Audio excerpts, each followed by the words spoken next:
I'm your stepmom, and she's a mom. Hey, kids, go to bed. Neither of us think you should listen to this podcast if you are not above 18. These cookies are not for kids.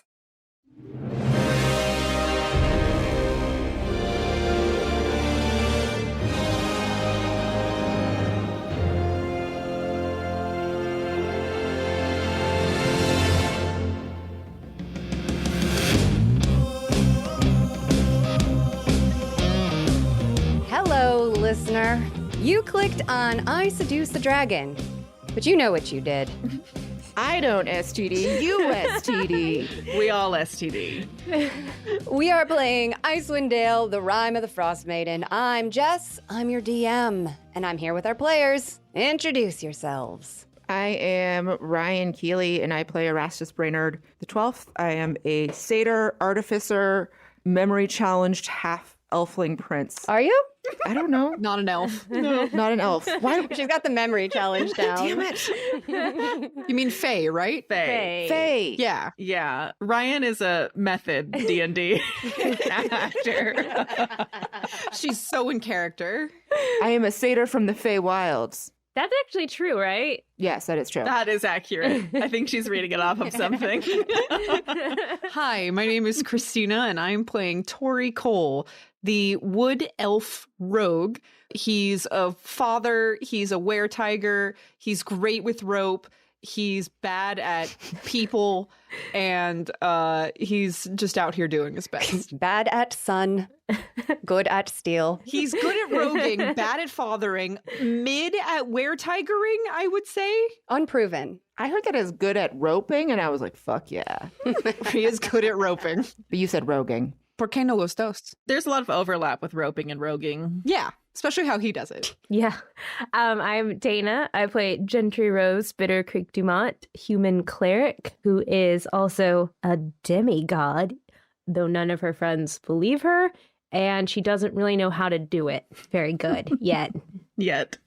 I like that. I'm Flanders, and I play Martha Sinclair, the half-elf paladin. Martha is if Gaston was in Belle's body, to which you say, Gaston's whole thing is just an idiot with muscles, to which I would say, and Martha's is that she's just an idiot. I don't know. She's got great charisma, though. Charismatic, great smile. The end.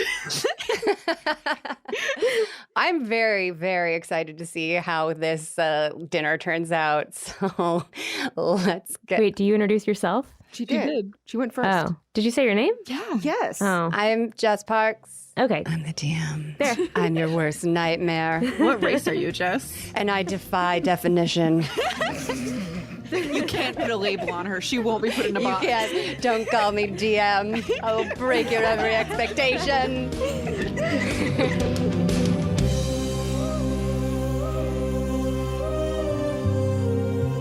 All right, let me give you a recap.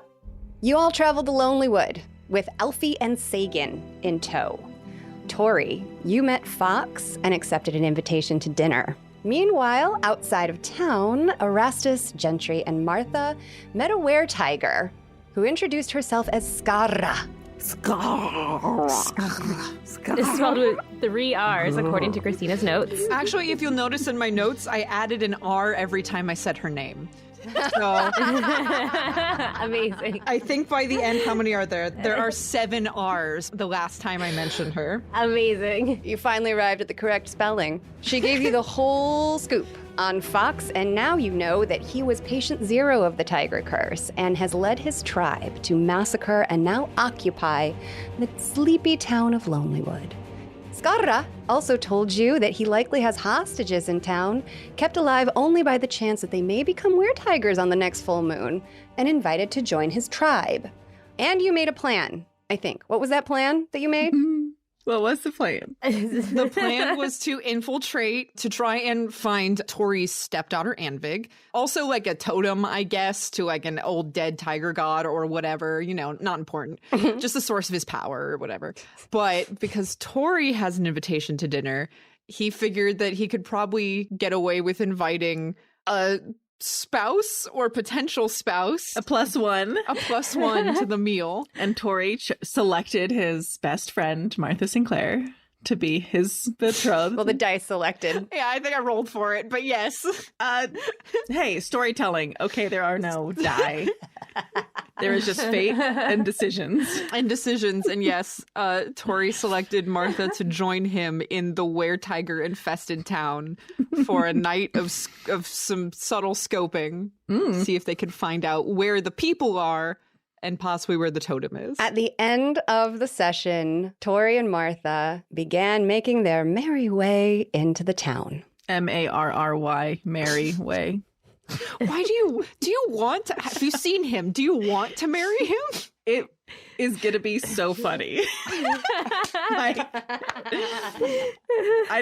Do you remember when I was building Martha, the whole thing is do it for the vine? Like this is the ultimate vine. Yeah. We'll see what happens. So you're walking on the road, I assume, right? Just blatantly in the open going into town? Basically, yeah. Okay. So if I remember correctly, we'd agreed the story is that we're betrothed. Yes. Tori and Martha were betrothed, and the story is that I'm planning on turning you into a were-tiger after the wedding. And consummating, yes. Sure. And if things go bad, you're going to summon a celestial elk with the party to let them know that things have gone wrong. Correct. Fantastic. As you get closer to the people standing in the road, they do notice you, but they don't bar your passage. I just give them one of those like up nods where you're like just acknowledging a person, just like, sup, and keep on walking. They continue to follow you with their gaze as you enter the town and move toward the speaker's house. As we approach, I throw my arm over Martha's shoulders. There is a bit more activity around the speaker's house than when you left. You can detect movement in the front door, which is open. You can see down the front hallway. Why don't you both give me a perception check? Okay. Oh, good. That's an 8. 25. You see Fox talking to a dark-haired man wearing red-dyed furs. He has something wrapped in cloth in his hands, which he hands to the man. That man steps away, and Fox turns to walk towards you, smiling a greeting. He says, "You're a bit late, but we've been expecting you. Come in." Sorry about that. I'm excited to see what you whipped up for us. Oh, this is Martha, by the way. Martha. He shows no sign of recognition. A pleasure to make your acquaintance. We're very impressed by your decision to join the noble cause of the were-tiger. Oh, of course. I'm so excited. I mean, I know you guys aren't like related, but it's like kind of like going to the hometown, meeting the in-laws. Like this is just the best. I'm so excited. Oh, well, you must tell me more. Come in. And he escorts you into his house. You pass down a hallway. It's well lit, but it doesn't seem particularly well kept. You turn to the left and another left again, and there's a small dining room. In the dining room, you notice, already seated, is the man that you just saw accepting the bundle from Fox, and another very stern man seated close to the head of the table. Wait, roughly what's the size of this bundle? Yeah, I was also going to ask. Is it bigger than a bread box? That's about the size of a toaster. Toaster sized. Okay. Toaster. Totem sized, maybe? Mm-hmm. Who's to say? Maybe we're just having toast for dinner, breakfast for dinner. It's just toast. Fox gestures for you to take 2 seats next to each other on one side of the table. You notice that the table is set for 6. I'll pull out Martha's chair. Oh, Gotta sell it. thanks. I gaze lovingly at Tori. I try not to vomit in my mouth. I don't have to sell it. It's real. Fox says, "Please meet 2 of my trusted advisors. This is Winter, who handles all things of a clerical nature." And that's the man with the furs. He gives you a nod and seems pretty friendly. "And this is Orbo. Orbo. My security." And Orbo gives you a curt nod. Nice to meet you. Martha waves excitedly. Fox starts pouring wine. "Martha, you must tell me, what is it that drew you to the tiger nature?" Well, I love feeling powerful and brave. And, I've seen how cool Tori is when he gets all, and I just think it would be really fun if we could just do that together. It just seems like a whole wide world of possibilities. Fox smiles at you and he says, "Tori, why don't you tell us the story of your own turning? Oh, mine? In that moment, his wife walks in with a tray of cooked meat. She's a human woman, richly dressed in fur, her honey-colored hair flashing the first hints of gray. She'd be more beautiful if she wasn't so very thin, underfed, almost gaunt. But she seems happy. She's so thin, Tori, that you almost didn't recognize her. I knew you were going to do this to me. I knew you were going to do this to me, Jess. I hate you so much. You've done this to me twice. Sigrid, Tori's estranged wife, takes a seat at the foot of the table facing Fox. Why don't you guys give me a perception check? Cool. 4. 21.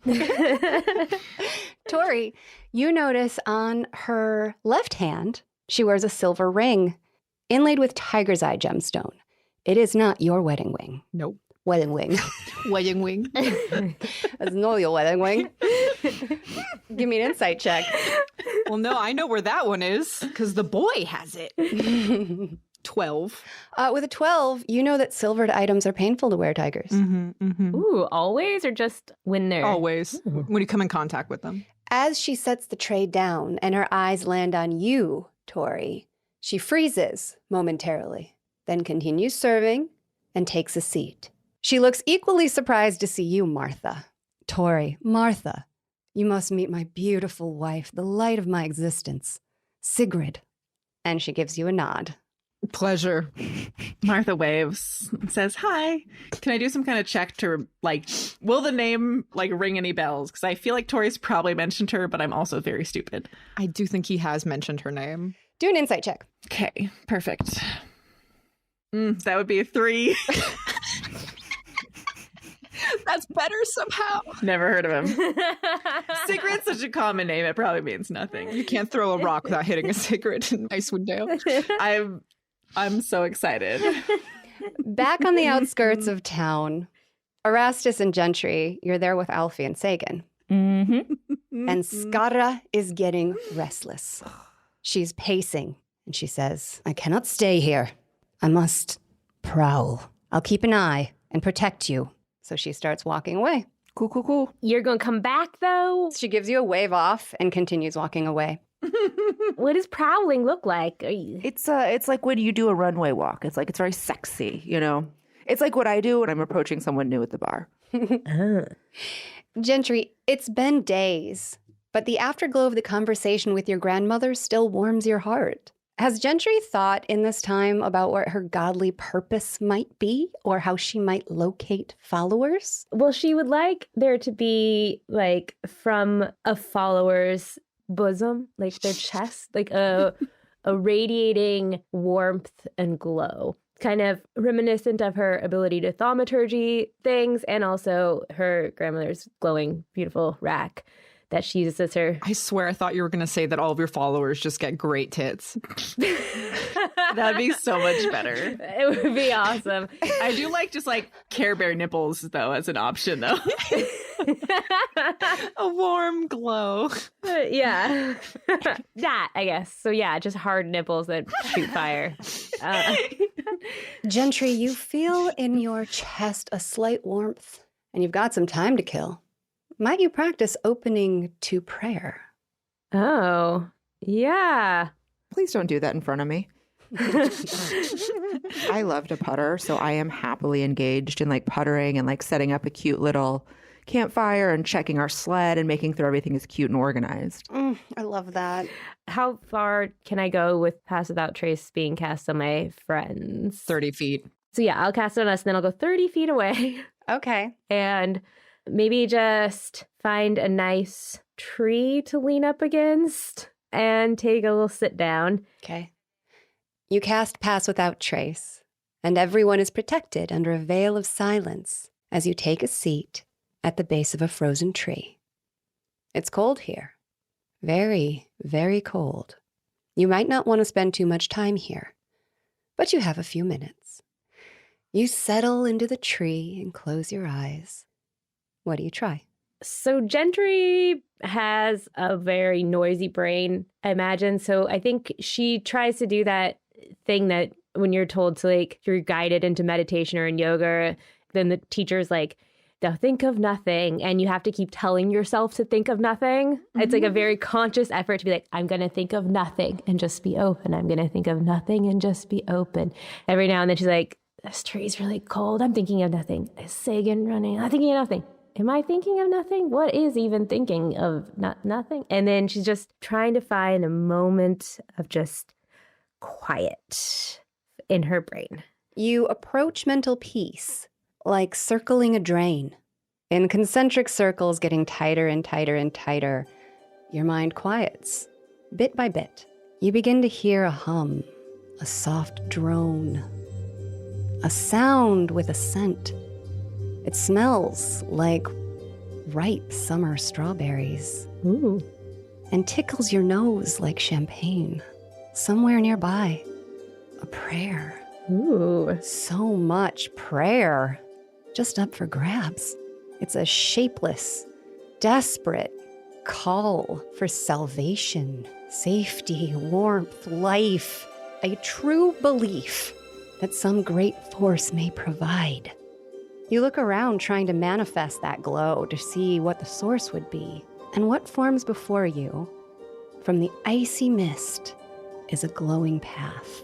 Ooh. The walkway opening before you is wide enough for you to step onto. Do you go? Yes. You start to step, but a sensation gives you pause. There's a slight, satisfying resistance, like stepping into water that's exactly your body temperature. You look at your feet, and you see that your decision to step has moved it out of your body. Wait, what's moved out of my body You're like astral projection, bro. The foot that you stepped with, yes. is out of... Your body did not step forward, only your foot. And now my foot is in prayer land? You are, in fact, astral projecting. A little bit. Just a little bit. The thread beckons to you like your true calling. I want to check it out. And it doesn't feel icky. It feels good. Feels good. I pull my foot out, and if it's still there and everything's cool and I can still feel the vibe to step back into it, I think I want to fully step onto the path and go on the path. You step onto the path. Your heart catches, snagged, and drawn forward. Without effort, you breathe it in, holding in your heart all of that suffering as you step closer. Their fear within you holds no power and subsides. The misty path leads into the town. So I could walk into the town on this path by myself, and my body would still be leaning up against a tree? That's right. Do it. Do it. To any observer, it would look like your body had sunk slowly into a seated position. Yeah, but you said it was really cold and I shouldn't stay there very long, and I don't want to die of hypothermia. I did. Do it. Do No, it. I don't do want to it. die. Okay, so can I soak it all in? Does it feel like I've done something miraculous? This feeling makes you hungry, like in a spiritual way. Ooh, okay. You begin to hear a plaintive, desperate cry. Anyone? A prayer. Please. Do I recognize the voice of the prayer? You don't, because there's more than one. They're directed at no one, cast out like a fishing line. Okay. I think Gentry, she's seen it and she wants to walk down the path. She also does not want to die of hypothermia, and so she's going to soak it in and be for a minute, and she's going to say, Maud, is this what you were saying? Is this what it's like? I hear you. I'm here. Everyone, I'm here. I'll be always here. But I have to go back for a second. Just keep the faith. That sounds so cheesy. And I'm backing off the path, like backwards, and back into my body. You back off the path, the cries fade. Please, please help us. Please. And you return to your body. I'm back in my body. I think I consciously wouldn't want to die on my friends IRL. Oh no, Gentry died. Wow. Leave my body there as like a, Gentry sickle. The misty path could lead me into town, but I still have to take my body with me into town, or else it will die in cold. So how do I move my body too? Could set your body up next to a fire, just saying. Yeah, well, I might have that The conversation. fire that I am tending. It will definitely ignore whatever you're doing. While you zone out.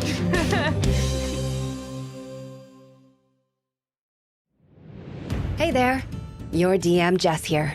You may have heard that our first season is drawing to a close.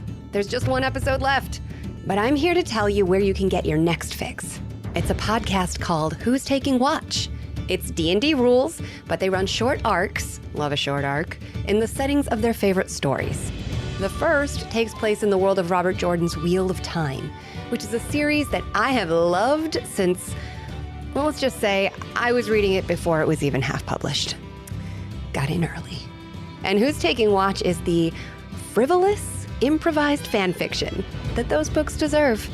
If you like my DM style, then you'll really enjoy how their DM, Bradley, weaves their story and roleplays with the colorful cast. He does monster noises. He sings, for Christ's sake. There's music, it sounds great, and it is also a video podcast. So go find them on YouTube in addition to the traditional podcatchers. They have a bingeable set of episodes out now, so you won't be left waiting for the next chapter like I was. Intrigued? Stick around at the end of this episode to hear a trailer for Who's Taking Watch. Back at the dinner, Fox has not clocked the weird look that Sigrid gave you. He'll say, "So, Tori, have you been here before to Lonelywood?" Not for a while. Maybe, once or twice. It's been a long time. I like what you've done with the place. Sigrid looks at you, disbelieving, and looks at Fox. Says nothing. Do a deception check. Sure. I can be deceptive. Maybe. 19. 19 deceptive. He is not suspicious. He says, "Well, you've picked a dreadful time to visit. You see, we haven't been able to do much logging because of a violent moose problem in the woods. We're working on taking control of the woods to solve that." A moose problem? It's a really big moose. Yeah, I'd imagine it'd have to be, considering, and I just gesture to all three of the were-tiger men in the room. They don't look like were-tigers at the moment. Well, no, but I can smell it on them. That's true. They're also only were-tigers one night of a month. How many nights does it take to kill a moose? I once killed a dragon in one day. So Finally, Sigrid pipes up and she says, "That's right, Fox. You remember we got some news about a dragon?" She's nodding, prompting him. And he says, "Oh, forgive me. My duties have been consuming all of my time. Martha, tell us how you bested a dragon." well, there were these guys that built a mechanical dragon. And so like on a lark, I'm like the town speaker of Goodmead. And this dragon attacked Goodmead. And Oh no. I just kind of am sitting there trying so hard to resist the urge to stomp on her foot, just like, I'm in character, shut up. yep. And then, this dragon tried to burn down my town. And I was just like, no, that's not cool. So Tori and I killed this dragon. Together. Yeah. That must have been very romantic. Oh, that's kind of was like the whirlwind that led to this. I mean, we've known each other for a while, but that whirlwind of just excitement and adventure really, I think, like lit a spark between us. And it's kind of... Oh, yeah. Nothing like a dragon fight to really get the blood pumping, Sigrid looks at you, Tori, and says, "A dragon fight. Yeah. That's so interesting. And how did you two meet again?" Oh, we go way back. "How far back exactly?" Years at this point. Yeah. Like we drank a lot at the Honeyfucker. Tori just kind of like around. Just one of those guys who's around all the time. Yes. And Martha Sinclair, of all people, a celebrity.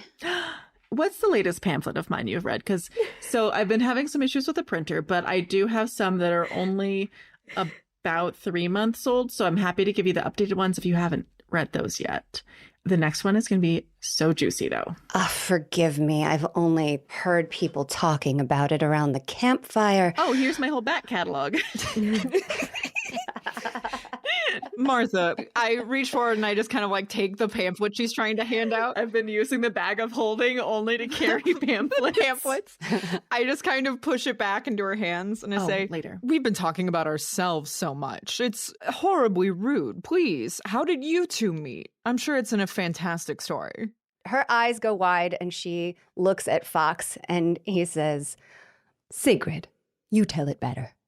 Well, we met in the woods. Actually, I was lost. And Fox here, he rescued me. And it was, looking at you, Tori, again, love at first sight. Sounds absolutely magical. It really was. How long ago was that? I'm going to go get some more wine. And Fox watches her go and says, isn't she a vision?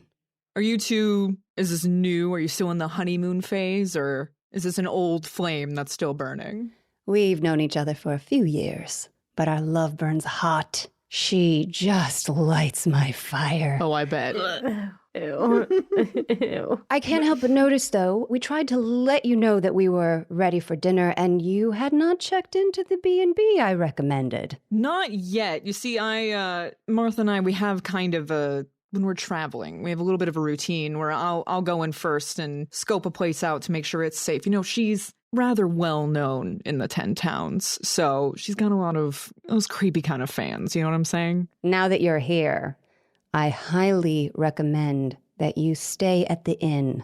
Can I insight check? What do you want to know? Is it like an H.H. Holmes stay at the inn kind of situation where we're Yeah, gonna get like dropped through a trap door into an acid pit or something? Like, what's the vibe? Yeah, I just read like a book where like they checked into like this apartment building, like the house sitters would, and then like they got their organs harvested. Are we gonna get our organs harvested? That's probably what's going to happen here. I only got a 6, so I don't know if that's gonna tell me much. You don't know. You're gonna get your organs harvested, is what Super you. gonna get my organs Yep, harvested. 100%. 100%. Gonna be a little soupy. The good news is no one wants your liver, so That's true. It's already ruined. I'll get to keep it. you got that going for you. I insist that you stay at the inn tonight. The woods can be very dangerous at night, and we will protect you. Is it the moose? Sorry. That was the most condescending. That was out of character, don't worry. Do a charisma check at disadvantage, Tori. Me for the moose? Yes. Oh no, can I somehow aid with I'm very charismatic. She's so charismatic. What are you going to do to aid? Sure. What are you going to do? Oh god, just sit there and be cute. I don't know. I can't. I'm not smart enough to actually help. Charisma check with disadvantage. Okay, all right. She's very cute. 11? His eyes narrow. You don't get the impression that this man has very much of a sense of humor. Fair. Womp womp indeed. Gosh, and your wife left you for him, huh? I know, Again, out right? of character. It's That was messed up. Flanders. It's messed up, man. No, sorry. No, of course. It's a very serious situation, I'm sure. I must insist. My wife is very passionate about opening our doors to outsiders. I am much more conservative. I lean over to Tor. I'm like, do they want to have a foursome? I don't think I'm into that. He doesn't even think I'm funny. Just reach out and pat her on the hand. Winter leans forward. He's sitting across the table from you. He leans forward and he says very quietly, I think you're funny. Aww. Thanks, Winter. So, Tori, you wish to join us, is that correct? Well, I have to say, I originally came here not knowing about this whole situation. It's kind of serendipitous now that I've found you all here. I'm interested. What's the motive? What are we doing? I'm very interested. I'm very intrigued. Well, surely you must understand the power of Paka that courses through your veins. Oh, 100%. I can feel it in me. It's really a blessing. It's given me so many advantages living in this kind of place. Yes, we want to give this gift to everyone. Our tribe had been exiled, left to die in the cold. Do you know that a cult had control of this town? Really? Before we came and eradicated it, yes. Talk to me about that. What kind of cult? Yeah. Like the good kind or like the bad kind? The cult of oral. People who worship that disgusting winter god. They're definitely swingers. One of these days, oral won't be funny to me, and today's not it. Right there with you, Flandy. You have the great fortune to join a fledgling crusade against an evil god. We hate the Frost Maiden. We're definitely on board with a campaign against her. Us too, we hate it too. Absolutely. We're going to kill her. But first, we grow our numbers. And that starts with you. But first, the moose. And then the witch. First the moose. Would ye be willing to kill the yonder moose for us? This is how the side quest begins. Yeah, absolutely. In order to gain the strength to kill a witch, one must first kill a moose. You must kill the moose to prove thyself worthy. Okay, so I jump on when he's like, and you, Martha, I jump on there and I'm like, oh, she's very interested. We've talked about it and we decided that there's nothing more romantic than her joining the cause after we've wedded. After you've wedded. I'm saving myself till marriage. I wink at him. Ew. I love how uncomfortable, except for Ryan, how uncomfortable everyone else is slowly becoming in this call. Flanders has realized that Martha's probably dying, and Martha is just like, they're gonna get all weird and try to fuck me. I don't know. Sigrid walks back in with the wine, and Fox says, you should do it this month. My own wife is going to be undergoing the transformation for the first time. You could do it together. You don't really have a date set. We could just... Roll perception check to notice all the upside down pineapples. Yeah. I was going to say, I was the pineapple on the table. Did you clock the hot tub on your way in? No clothes in the hot tub. We were asked to hand over our keys when we came in. Well, it's settled. You must stay here until the next full moon, and then we will do the ceremony on both of you. When's the next full moon? In another 2 weeks. Tomorrow night is the new moon. Oh. I don't know what the transformation ceremony is like. Would it be super weird if we did a joint were-tiger wedding ceremony?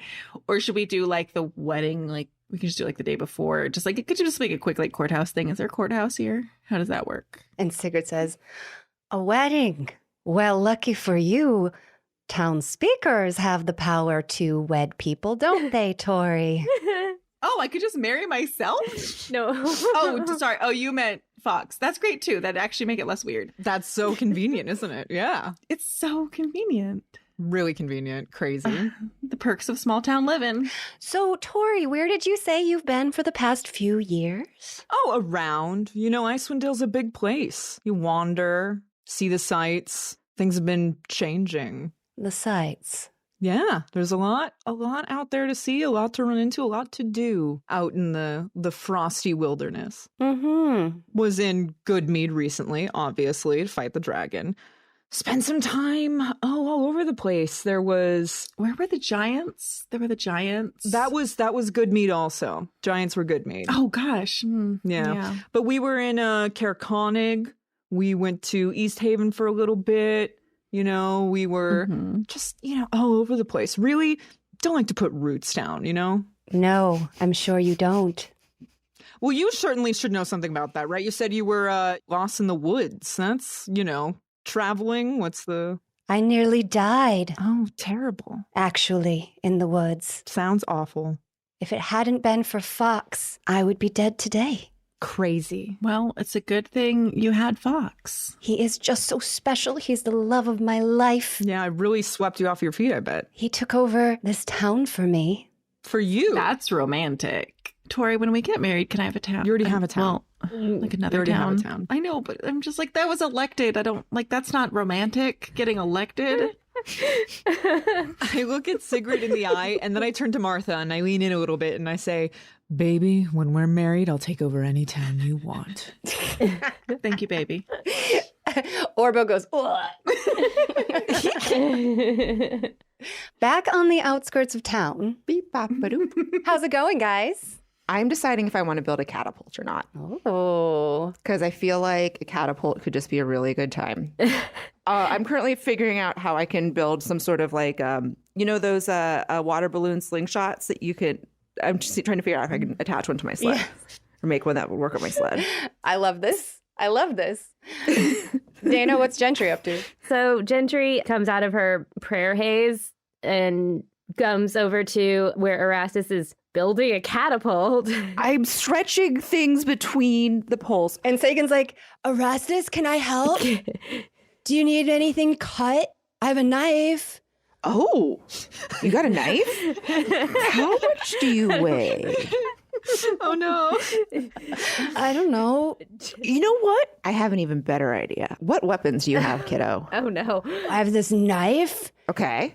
and I've got claws sometimes. Yes. Love the claws. Sometimes. And I can punch pretty hard. Yeah. Okay. So I was actually thinking that you should climb a tree, and that because I want to make a really big catapult. And so if you can climb up 2 trees, we can run ropes in between both of them to make like a big catapult. Oh my God, that's so cool. Which trees do you want? This one's tall, but those 2 are closer together. I can look deeper in the woods. I mean, stay close to the fire because I want to have fun, kid. I'm not trying to get cold. No, that's fine. I'm fine. Okay. I can go as far as I want. So Wait, what what? if I went, do you want to go? Nope. You want to go deeper? Nope. I can go search. Okay. So we want trees that are no more than like 10 feet apart that are like similar.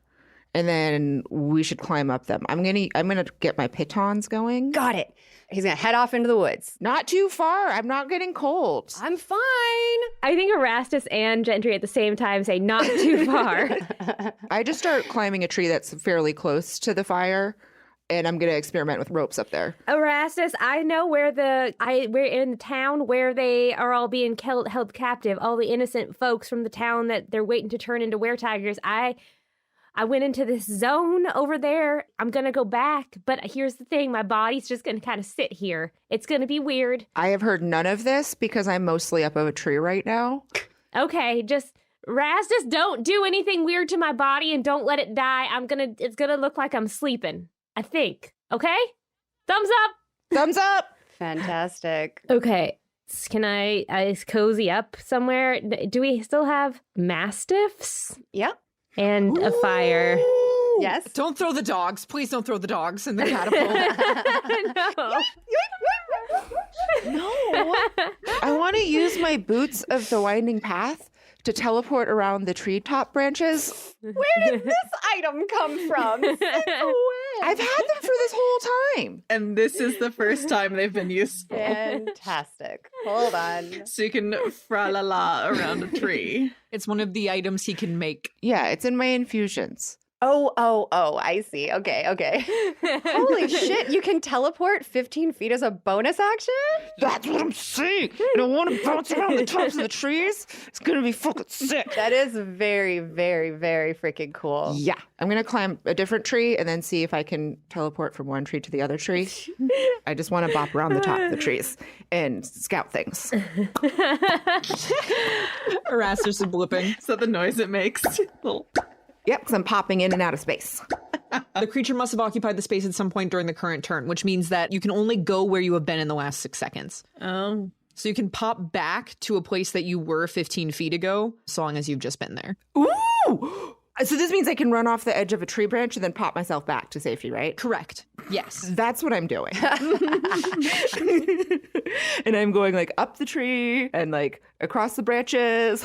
Yeah. All of your commotion attracts Sagan, who's on the ground. He's like, whoa! And he tries to climb up, but he's nowhere near you before you pop somewhere else. So he's running on the ground, trying to keep up with you, popping through the trees, teleporting. Ha ha! It's like a little kitten. She's the laser. He's the kitten. Dana? Gentry is going to cuddle up with the dogs by the fire. Baroque and Rococo are down to snuggle. I'm going to make a little cuddle puddle with the dogs. Cuddle puddle is a very good way to fend off the cold. Highly effective. Yes. Okay. I feel like it would also like put me in a very zen Open your heart. prayer mode. And I'm gonna do a prayer. I'm gonna sit down and find that swirling circle again. I think it's with more intention this time because I know a little bit more how to get there. Not great still, because now I'm probably overthinking that as well. And I maybe feel a draw to it. So, and a distraction. Gentry, you settle into your cuddle puddle. Uh-huh. You breathe deeply. You still your mind and you open your heart and you open your eyes, and there glows the path, bright and beckoning.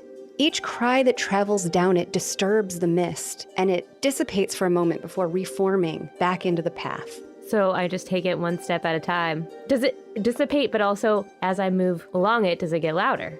Yes, you know that you are getting closer and closer with every step. Also, it's a little like the mist absorbs into your body. If you turn around and look behind you, the path isn't the same. You know where your body is. Mm-hmm. You could find your body with your eyes closed. You could snap to your body right now, you know, with a certainty. Okay. It would take no effort to return to your body. That's comforting. Yes. But the path, the pieces of prayer that compose this thread, you absorb it. It's like it's filling an empty vessel. You feel strengthened with every single step towards this church, sated, a type of hunger that you didn't even know you felt until this moment. You want more. You walk into the town, unseen. You approach a tiny church. You see guards, but they don't react to your presence. Do I have to open a door? Can I go through walls? Can I just go through walls and shit? No. You pass right through the wall, incorporeal. Erastus is incredibly jealous. You take in the inside of this little church. There are just 3 rows of pews with an aisle down the middle, leading to a crude lectern. The room is bare and stark. Any decorations or holy clothes have been repurposed into makeshift bedding. Inside, 10 people huddle against the cold. A few are curled, attempting sleep on pews. One person stares, despairing in solitude. And 6 sit in a small circle, holding hands.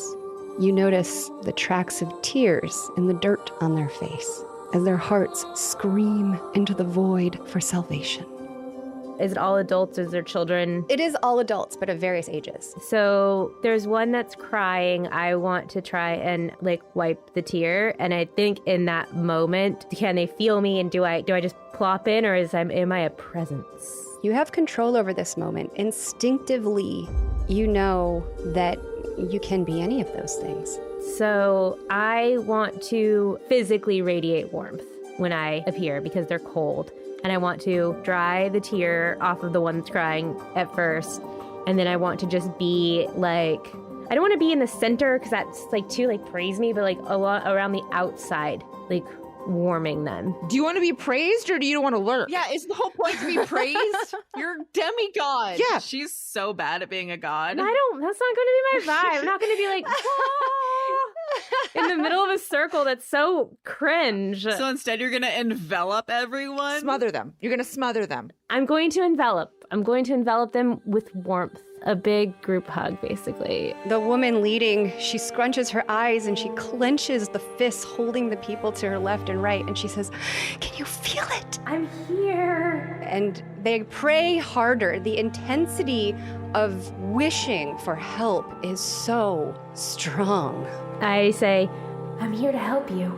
I'm going to get you out of here. You're safe now.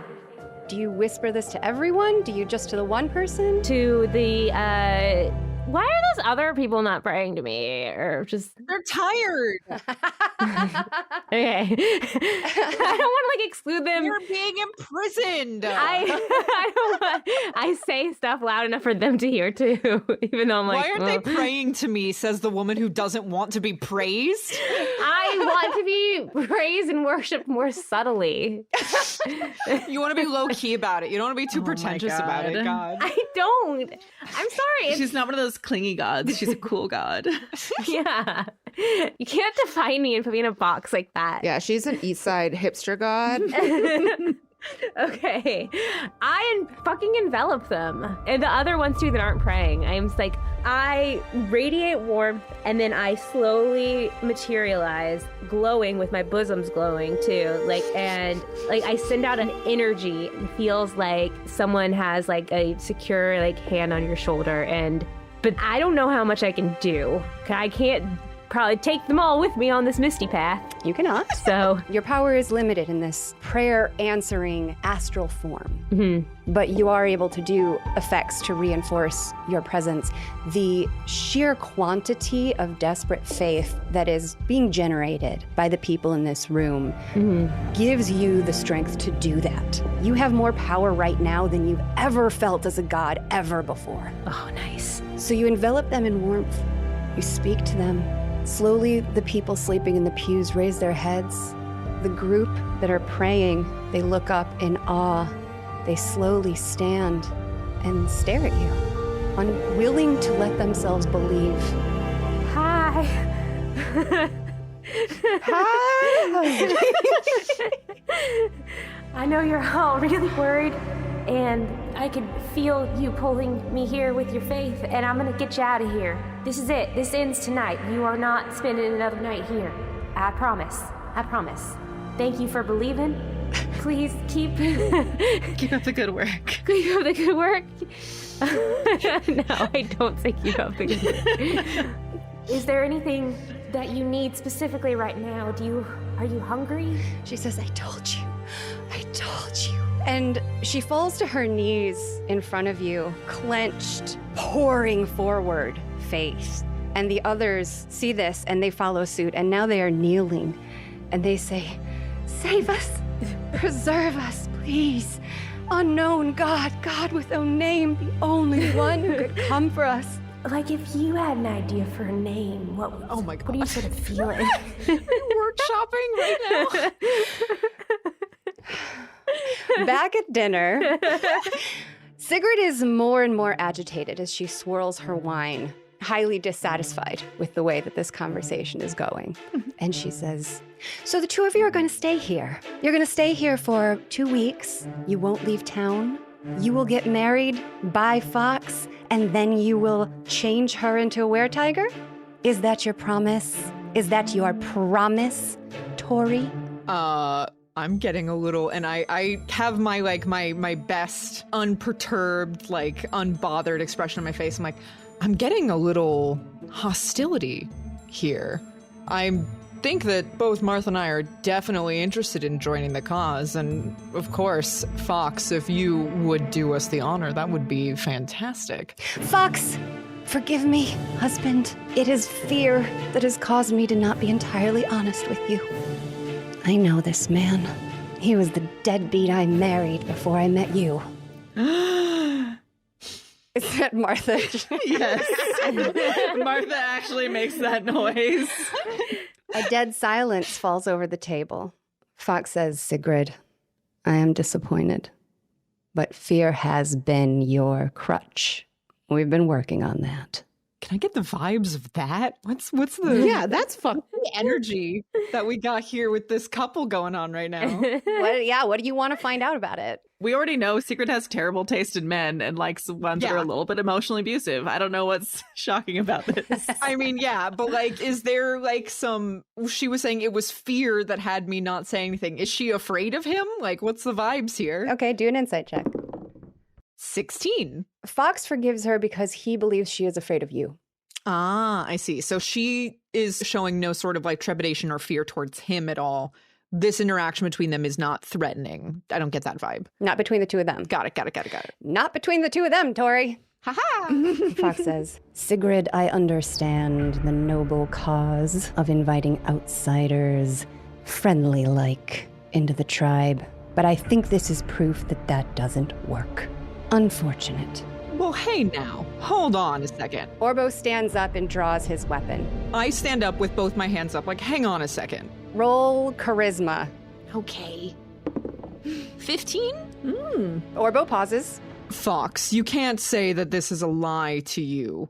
I was just trying to avoid an incredibly awkward situation and offend your wife now. And yours. Well, technically we never got divorced, but no. But So both your wives. She's both your wife. Aw. of course, I'm not going to try and do something so uncouth as to get between true love. But I simply didn't want to make an awkward conversation on a very personal matter in front of mixed company. And I gesture to Orbo and Winter. Fox will stand and he'll say, "Whatever your intentions, the simple fact remains that we cannot trust you and we cannot let you leave. Orbo?" And he waves his hand. We're rolling initiative. Okay, yeah, all right. No. Wanted to see if there was a vibe that she had of like, yeah, let's kill some people. Oh, I'm happy to kill your ex-wife. Still wife. Make room for me. I'm not into bigamy. I don't know. The laws of Icewind Dale are pretty loose right now. I don't know if anybody's really keeping track on who's married to who. I am. I'm so sorry. Fight for the wives. Someone please throw wine in someone's face in this fight. Great idea. Thank you. Let's go back to the church with Gentry. Hello, listeners. Sorry to interrupt this episode, but in case you missed the announcement before, we want to make sure you know it. So unfortunately, episode 12, our next episode, will be the last episode of season 1. But don't worry. Not only do we have a Patreon full of delicious content that when you subscribe, you support the making of season 2. There's also bonus content there and a super secret live project that'll be announced shortly. And thanks to our besties, our Patreon supporters, Season 2 will be coming to you in video format.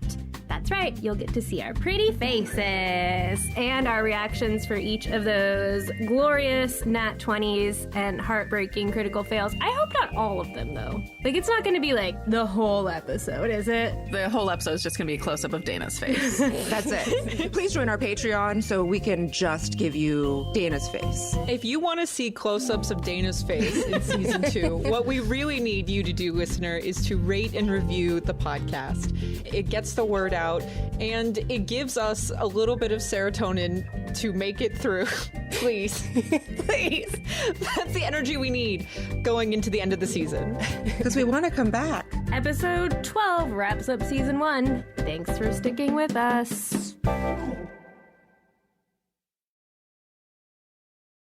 Okay, well, first, does anybody need healing? Yeah, they are all torn up from the massacre 2 weeks ago. The person who is staring off into the distance has a broken leg. Looks kind of infected. Ew. Okay, so I will cure wounds for the broken leg person. Okay. Your astral form kneels next to this wounded person, feverish with the infection. You place your hand on their broken leg and cast Cure Wounds. For 15. It heals before your eyes, and the person looks at you, and suddenly a burst of new faith is flying at you. Yeah. Oh, I'm invigorated. Oh! I touch the person whose next hurt. Healing word. Yeah, same burst of energy. They've dropped to their knees. Thank you. Okay, so I'm going to say, if you need me, just say a prayer. Help is on the way tonight. Thank you for your faith in me. The leader steps forward, her eyes wide with devotion, and she says, "What do we call you?" What do you believe my name is? Jesus Christ. Just this soft vowing of, no, you pick my god name. No, you pick your god name. No, you I pick my don't god name. know. This is very good. Just be the unnamed god. Why can't I just be Gentry? Why can't you just be Gentry? I don't know why. I'm just Gentry. Just be Gentry. I don't know. Okay. I mean, Siddhartha went by Siddhartha for a while, so. Yeah. You can call me Gentry. Gentry. On her lips, your name gains beauty. Infused with meaning, she begins a soft chant, and the others join in. Gentry, Gentry, Gentry. Yes. Gentry. No, in no combined chant like that, but just all together a cacophony, a choir of your name and faith. Gentry will sing warm light. Yes. I will. And I fade. I do a slow fade. Peace. And then she's fade. You sit up in your body. I'm fucking stoked. That was awesome, but also a lot of responsibility. You do hear up in the trees, Erastus. Yeah. Erastus, get down here. I have to tell you something very important. Please. Scale of 1 to you used all my eye cream. I use your eye cream on myself and others that you don't know. I pop down directly in front of her, like basically nose to nose. And just stare. So I just astral projected basically into the church where all of the prisoners are being held, all 10 of them, and we can go there and we need to rescue them, and let's just go. Rescue mission town. Can Sagan come? Make the stabby stab? I need my little buddy. I need my little pal. From deep in the woods, you hear, yeah! I do not want to bring Sagan into town. In Erastus fashion, Erastus and Sagan are now just heading towards town. Beat bopping towards town. Alfie and Sagan, I think y'all should stay here. Come on, Alfie! Don't you want to get into a fight? Are you going to keep these fires warm for me? What you want to do, little bud? No, I'm a good babysitter. How about I just sit here with Sagan and I take care of these dogs and you save the people? Watch the doggos. Sagan's with me. Come on, sidekick. Yeah. I put him on my shoulders and continue to walk towards town. Oh, God, he's not a 4-year-old. He's... Yeah! Rescue that baby! Rescue mission! Oh, my God. Oh, my God. You're my navigator, bro. You're my navigator because I don't know where I'm going. You got that pass without trace up? I don't know. I do still have pass without trace up, I guess. I'm running to keep them within 30 feet. You got that knife? Is it sharp? Is it pokey pokey? I can teleport us 500 feet. We're just walking towards town. We're We're gonna save some people. We're gonna make a murder. Heroes, Okay. heroes, No. heroes, You guys are gonna get us killed. Be quiet. Didn't you wear the bad guys? Yeah. I want to retrace the steps of the misty path that I followed. Why don't you do a group stealth check? Okay. 16. I got a natural 20. Okay. I got a natural 20 on my stealth check. You and the cheering Erastus and Sagan somehow make it through the woods without being detected, but it does take you a while. So while you are traveling, back to dinner. Tori, you're up first. How far away from Orbo am I? 10 feet. He's across the table from you. Okay, I'm gonna flip the table. So I grab the bottom of the table and I just flip it up so that all the food and whatnot goes towards them. That's a strength check. Okay, 17. You grab the table and get a good grip, and you flip it like you just lost a game of cards. All of the food and the wine flies onto Orbo and Winter. They'll make their attacks at disadvantage. Excellent. Can I also, as I flip it up, sort of like rush forward and linebacker throw my shoulder into the underside of the table to shove it against them? So a whole nother action. It's up to you. Well, you know what? Sure. Just do it as a bonus action. It's cool. I could do like cunning action rogue stuff for my Awesome. bonus action. Great. What nonsense. Yes, do it. You're rolling strength. I rolled a 7, so. It does knock Winter off balance entirely. Orbo braces both hands against it and doesn't take damage. Okay, perfect. Now there is a table on its side between you and Orbo. So Orbo has his short sword drawn, and he's going to slash at you a couple of times, Tori. Okay. 22? That'll hit. That's a 24 to hit you. He gets you twice for 15 damage. Okay. And then, while you're bleeding, he is going to, before your eyes, disappear. Oh, I hate when they do that. He teleports behind you. Oh, snap. He teleports behind you and makes one more short sword attack that does Oh. 19 damage. All right, well, I will uncanny dodge that to take half. As he slashes at you from behind, you duck and he only catches your arm. Sigrid stands and she starts to make her way out of the room as well. Fox moves forward to protect her, and he transforms into a were-tiger with his action. God damn it. It looks incredible. For a moment, you're all stunned by how fucking cool it looks. In an instant, his limbs and muscles grow and stretch in a way that seems entirely natural. Orange and black fur magically appears, clean, nearly glowing.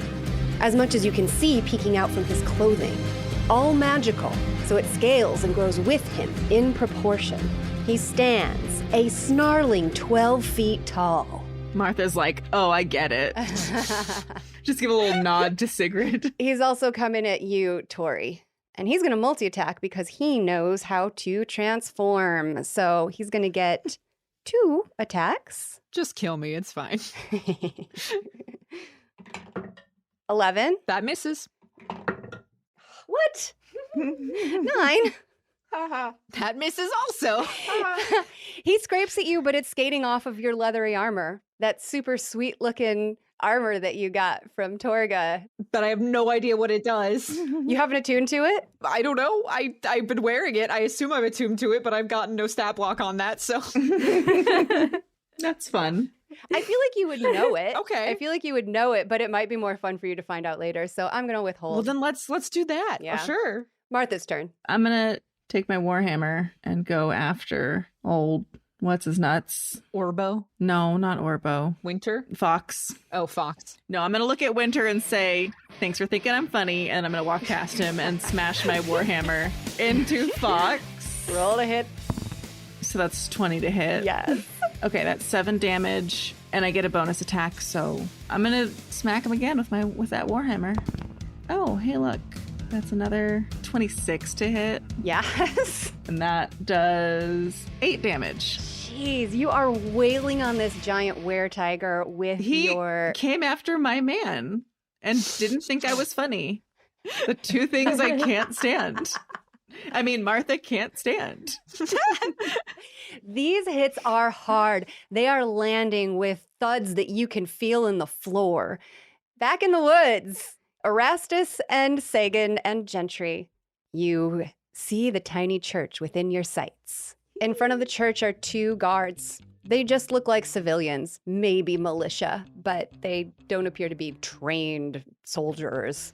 I am going to get within 60 feet and cast Acid Splash. Okay, great. You creep up at the closest unsuspecting person. They rolled a 13 save. Does that save? Nope. That's a fail. Oh, this poor lady. 10 damage. There's a woman standing there just kind of looking bored into the trees, definitely not in your direction, when suddenly is just splashed with some acid for a significant amount of damage. She shrieks. Hell yeah. And we're rolling initiative. Come at me, bro. You've got Sagan on your shoulders. You can climb down. Or you can stay up there and stab someone on the top of their head. I don't really care. Sagan scurries up the side of the building, so he's on the roof now. Okay, well, I'm going to cast Hold Person and just hold, paralyze one of the 2. Is there a save? It is a Wisdom 15. 11. So he's paralyzed. For the man. Yes. Because there's 2. There's a man and a woman. One of them is damaged severely by acid, so not the one that's... Yeah, the woman, let's call her Greta. She's acid splash. Yeah, not Greta, because I feel like I can... And the guy, let's call him Brock. Brock is paralyzed for a minute, and can I use my movement and go in the door? Yes. Okay, I go inside the church. It's opened? It should be locked. It's locked. You could lockpick it. Or I'm going to use a ram attack on the door with my head. Also works. Also works. I'm going to dash and ram the door. The door has 12 hit points. Can you do 12 damage to it? Maybe. 14. I think that was to hit. Which it totally does. Now roll your damage. It is a 4. The door splinters a little. You shake it off. Mm-hmm. Well, I was going to use my bonus action to hit her with a crossbow. Yeah. Fuck you, Greta. You standing there. Do it. Okay. Nat 20 plus 2. Hell yes. That hits so hard. Kill this woman. 11. You lose a crossbow bolt and it hits her between the eyes. Sick. Oh, snap. And she falls down dead. Sagan has seen so much shit. Boys got to learn. Back to dinner. Woo, I'm not in a great way, bodily speaking, right now. Okay. I'll turn on Orbo because I don't have magical weapons, and I'm going to draw my short sword. I'm going to sneak attack this man. But as I do, I explain to Martha, Magic weapons are silver. Don't let him scratch you, I say to Martha as I attempt to strike Orbo. Roll to hit. 22. Yes. 18 damage. With one hit, Yes, with one hit. you pierce his side with your sword and give it an extra shove for extra damage. The wound pours blood. And then I am going to... What am I going to do? Because I only have my bonus action now. I'm panicking. That's a terrible choice for your bonus action.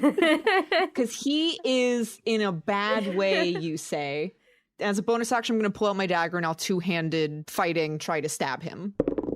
25! Yes, that hits. Hooray. And it is 10 damage. Okay, so you stab him with the dagger in the gut, and he grits his teeth and stares hatefully into your face.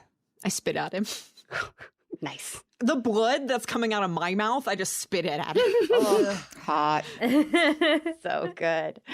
It's his turn, and he is pissed. He slashes at you with his own short sword. Okay. The 6. That's a miss. He's feeling kind of weak. And then with his bonus action, he's going to try to shove you into the table. Okay. I can resist a shove, potentially. You have to beat a 16. It's a 22. Okay, so he tries to shove you into the table and you resist him. You're death-locked, looking at each other. It's Sigrid's turn. She stands at the door, looking at the chaos in front of her. She makes eye contact with Fox, and he says, "Do it." You see her whisper to herself as she raises her left hand into the air. Is this the one with the ring on it? Mm-hmm. Mm-hmm. Abruptly, she makes a fist, and a crackling shockwave blasts from her wedding ring outward, over and past you, leaving behind a soft, eerie white glow. The shockwave shoots outward, past the house, past the town, past view. It could be miles. As the wave washes by, though, you feel no pain, and you're only momentarily deafened. But Tori, Oh. you double over. It feels as though your bones, your muscles, your very blood are all pushing and rebelling against your own skin. Oh, no. Inside your mind, you hear a low but persistent chanting. It blocks coherent thought. Your ears fill with the now familiar gibbering of 1,000 tiger tribe ancestors gone mad. You can hear muffled crunching and popping sounds building from beneath your skin. And all at once, you appear to literally tear at the seams. Your skin rips and separates painfully at your mouth, nose, eyes, nail beds, as a larger creature seems to be ripping free from below the surface. Rivulets of your own blood stream over the emerging orange and black fur. Your final agonized scream morphs into a feral snarl as you stand, panting, to your full 10-foot height in your weretiger form. Also, yuck. You glisten with blood and shreds of elven skin, which evaporate immediately. Within moments, it's gone. And you're not alone. Winter and Orbo have transformed as well. Everyone in this room, except for Martha and Sigrid, are now weretigers. Back at the church, Gentry, that paralyzed man in front of you, suddenly, sickeningly transforms into a weretiger before your eyes. But he's like paralyzed. He's not moving, Well, that's good. but he's watching you with his eyes. Okay. But you know who else would transform? You hear a tiny from on top of the roof. Oh no. Adorable. And that's where we'll end it. Oh, no. Bum, bum, bum. Oh, that's so bad for Martha. Uh-oh. Uh-oh. Man, we really know how to fuck up a town, don't we?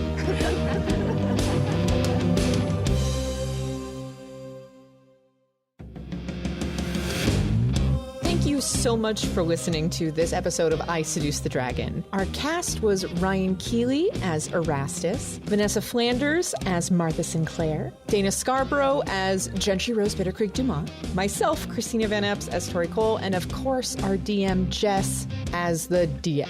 Episode 12 will be the last episode of season 1, but do not despair. we will be coming back season 2 with video. If you want to support us making season 2 or get access to a bunch of bonus content, go to our Patreon and become one of our best friends.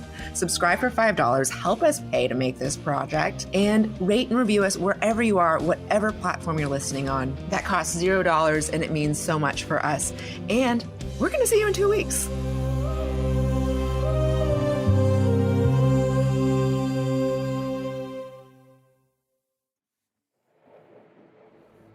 The wheel of time turns. In the country of Gildan, 4 wanderers are blown together by the ice-cold winds of civil war. What hero's journey might the pattern weave on their noble path? Get a load of these ones! This is Who's Taking Watch, a show where we play D&D in our favorite worlds to tell some improvised fan fiction. I'm Brad, your DM for this arc set in the world of Robert Jordan's The Wheel of Time. With me is Zach, playing a surly sellsword with questionable social skills. My name is Dirk, son of Nunya, son of business. Michelle, playing Tal, a young boy who's trying to meet up with his literal brothers in arms. 11 brothers and sisters. I'm very well versed in secrets. Marty as Paige, a charismatic herbalist looking for adventure. You expect me to tell you my life story when I've barely known you 3 days. And Victor as Lior, an ogier who's just trying to make sense of it all. We did nothing wrong. Really? We killed someone. We? That's a very generous use of the word we. And yet, our heroes live in dark times. What are we going to do against the army of the false dragon? He'll have nothing to fear from us just so long as he should walk in the light. Tal, get away! Trolloc! And I'll just charge. You just hear like a inside of your mind. So you guys are making your way to... This is gonna go so poorly. Their path is lined with great triumph, Natural 20. tremendous tragedy, That is a natural 20. Oh, God. and whatever this is. We don't need certainty. We just need a night. She friggin' dies. What's happening? Oh, we're so far off the rails. Yeah. Okay. Let's get back on track as we turn the page and begin the first chapter of Who's Taking Watch? The dragon's might. Do you think the Dark One could be watching us?